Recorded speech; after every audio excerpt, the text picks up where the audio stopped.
Hello guys! At dahil day off ko ngayon, so ayan, naisipan kong mag-open ng parcel dahil matagal ko na ding na-receive ito. Ayan, ito yung unang binuksan natin. Ito yung in-order ko sa Kana. Ito yung mga souvenir yung pagdating ni Pope.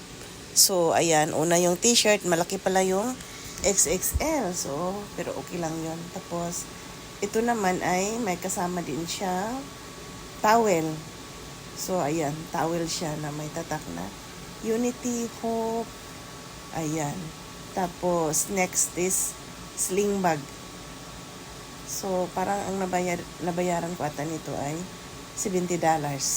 So, next na tayo. So, ayan, tingnan natin kung ano tong bubuksan natin mga kadids dahil talagang hindi ko na rin maalala yung mga ino-order ko. So, ayan, ito pala yung mga ayan, mga sabon-sabon, pang-aura cleansing, yung may salt bath at iba pa. So, ayan na naman. Next is yung mga accessories sa DJI, mga kadids. Chest mount, yung mga ganon. Nako, marami pala itong mga pyesa. I-assemble ko pa pala ito. Akala ko naman ay ready to use na to. Mahihirapan na naman si Kadiday nito.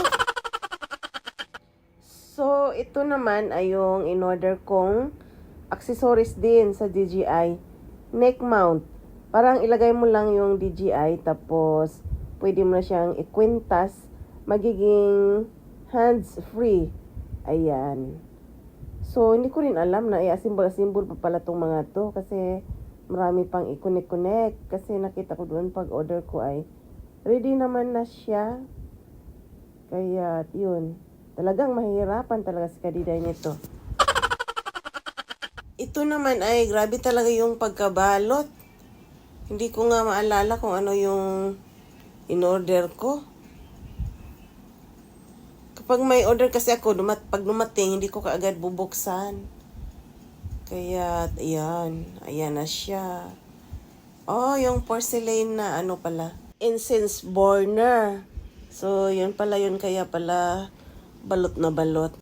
So, ito naman ay incense burner din siya. Pero, hindi siya babasagin. And, yun lang guys. Thank you for watching. Babus!